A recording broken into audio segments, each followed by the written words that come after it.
శ్రీలంకకు చుక్కలు చూపించి try series ని కైవసం చేసుకున్న భారత్ 11 బాల్స్ లో ఫాస్టెస్ట్ 50 కొట్టి అదే శ్రీలంక ప్లేయర్ రికార్డుని బద్దలు కొట్టిన బుడ్డోడు వైభవ్ సూర్యవంశీ. భారత్ బ్యాటింగ్ కి బెంబేలెత్తి కుప్పకూలిన శ్రీలంక.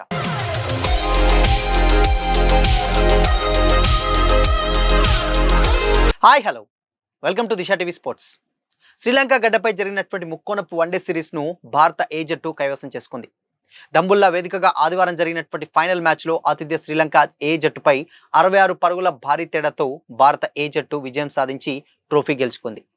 ఈ మ్యాచ్ లో భారత యువ ఆటగాడు వైభవ్ సూర్యవంశీ కేవలం 11 బాల్స్ లోనే హాఫ్ సెంచరీ సాధించి లిస్ట్ ఏ క్రికెట్ చరిత్రలోనే అత్యంత వేగవంతమైనటువంటి హాఫ్ సెంచరీ చేసినటువంటి ఆటగాడిగా ప్రపంచ రికార్డు సృష్టించాడు.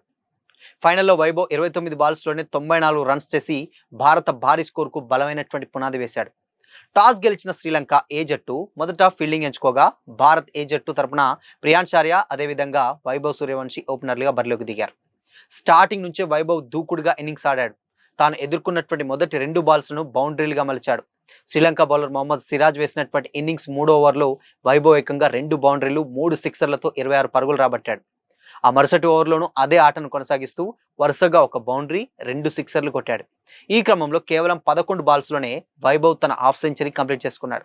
దీంతో లిస్ట్ ఏలో క్రికెట్ చరిత్రలో అత్యంత వేగంగా హాఫ్ సెంచరీ చేసినటువంటి ఆటగాడిగా వైభవ్ సూర్యవంశీ నిలిచాడు. 2005లో శ్రీలంకకు చెందినటువంటి కౌసల్య వీరరత్నే 12 బాల్స్లో సాధించినటువంటి హాఫ్ సెంచరీ ఇప్పటి వరకు ప్రపంచ రికార్డుగా ఉండేది.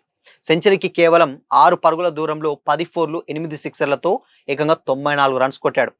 వైభవ్ అవుట్ అయ్యే టైంకి ప్రియాంచార్య 35 రన్స్ తోటి కలిసి ఫస్ట్ వికెట్కి కేవలం 8.5 ఓవర్లలోనే 132 పరుగుల భాగస్వామ్యం నమోదైంది. ఆ తర్వాత వచ్చినటువంటి కెప్టెన్ తిలక్ వర్మ 67 పరుగులు, రుతురాజ్ గైక్వాడ్ 40 పరుగులు, కుమార్ కుషాగ్ర 36 పరుగులు చేశారు. ఇక చివర్లో అంకుల్ రాయ్ దూకుడుగా ఆడి 15 బాల్స్లోనే 39 రన్స్ చేయడంతో భారత నిర్ణీత 50 ఓవర్లలో 9 వికెట్ల నష్టానికి 377 పరుగుల భారీ స్కోర్ సాధించింది. శ్రీలంక బౌలర్లో వనుజ సహాన్ అండ్ రవీంద్ర ఫెర్నాండో, గుగదాస్ మొదలన్ తలో ఒక 2 వికెట్లు తీసుకున్నారు. దాని తర్వాత భారత్ జట్టు నిర్దేశించినటువంటి 378 పరుగులటువంటి ఆ లక్ష్యంతో బరిలోకి దిగిన శ్రీలంకకు స్టార్టింగ్లోనే ఎదురు దెబ్బ తగిలింది. అవిష్కా ఫెర్నాండో అండ్ దాని తర్వాత నిరోషన్ డిక్వెల్లా, దాని తర్వాత నువనిదు ఫెర్నాండో వంటి కీలకమైనటువంటి బ్యాట్స్మెన్స్ ఎవరైతే ఉంటారో వాళ్ళు త్వరగా అవుట్ కావడం అక్కడ శ్రీలంకకు పెద్ద ఎఫెక్ట్గా మారిపోయింది. అయితే ఆ స్టేజ్లో సదీర సమర విక్రమ దాని తర్వాత బాగానే ఆడాడు, 52 రన్స్ కొట్టాడు. దాని తర్వాత వనుజ సహాన్ 62 కొట్టాడు. దాని తర్వాత వికెట్ల పతనాన్ని అడ్డుకునేటువంటి ప్రయత్నం చేశారు.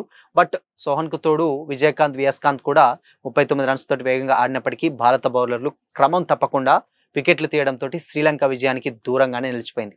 చివరకు 47.1 ఓవర్లోనే శ్రీలంక ఏ జట్టు 311 రన్స్ చేసి ఆల్అౌట్ అయి ఓటమి పాలైంది. వైభవ్ ఆటపై భారత మాజీ క్రికెటర్ అండ్ కమెంటరేటర్ సంజయ్ మంజ్రేకర్ ఎక్స్లో ఒక పోస్ట్ పెట్టారు. అంటే 50 ఓవర్ల క్రికెట్ను వైభవ్ తాను ఆధిపత్యం చలాయించగల ఫార్మెట్గా భావిస్తున్నాడని ఇప్పుడే గ్రహించాను. ఎందుకంటే ఇందులో 10 ఓవర్ల పాటు సర్కిల్ వెలుపల 6 ఫీల్డర్లు బదులుగా 2 మాత్రమే ఉంటారని కూడా చెప్పేశాడు అనమాట. సో అంటే వైభవ్ సూర్యవంశీ ఏ రేంజ్లో పర్ఫామ్ చేసిండో మనందరికీ పెద్దగా పరిచయం అక్కర్లేని పేరు, మనందరికీ తెలిసిందే.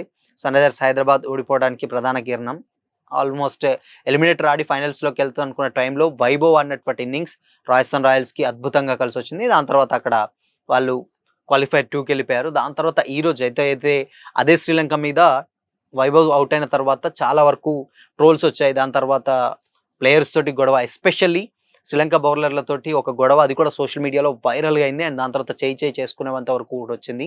బట్ దాన్ని మనసులో పెట్టుకున్నాడో ఏమో కానీ బుడ్డోడు ఒక రేంజ్లో అయితే ఇచ్చి పడేశాడు శ్రీలంక బౌలర్లకి. నిన్న అంటే June 21 శ్రీలంక ఏ బౌలర్లకి ఒక నరక రాత్రిని అయితే డెఫినెట్గా చూపించడంలో ఎలాంటి డౌట్ లేదంటే ఆల్మోస్ట్ అంటే 29 బాల్స్లో 94 రన్స్ అంటే కేవలం ఒక 6 రన్స్ డిఫరెన్స్లో సెంచరీ చేయకుండా మిస్ అయ్యాడు. కానీ ప్రొజెక్టెడ్ స్కోర్ కూడా దాదాపు 700, 900 చూపించినటువంటి సందర్భాలు కూడా ఉన్నాయి. అంటే ఈ రేంజ్లో ప్రాజెక్ట్స్ చూపించడం అనేది అది అంత ఆషమాషి విషయం అయితే కాదు. ఐపీఎల్లో అక్కడ సన్ రైజర్స్ హైదరాబాద్కి సాధ్యమైతే ఇక్కడ సేమ్ టైం మళ్ళీ ఇంటర్నేషనల్ క్రికెట్ ఫార్మాట్లో కూడా డెఫినెట్గా ఇండియాలోకి సంబంధించినటువంటి ప్లేయర్ ఆడుతుండడంతో ఈ ప్రాజెక్ట్ స్కోర్ రావడం నిజంగా Indian fans, cricket fans especially చాలా చాలా హ్యాపీగా ఫీల్ అయ్యారు. బట్ డెఫినెట్గా అంత స్కోర్ ఉండదు, కాకపోతే ఆ టైప్లో కొడితే అంత స్కోర్ వెళ్తుందని చూపించారు.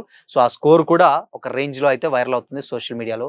సో మరి నిన్న వైభవ్ సూర్యవంశీ గేమ్ చూసారా? చూస్తే మీకేమనిపించింది? కామెంట్ చేయండి.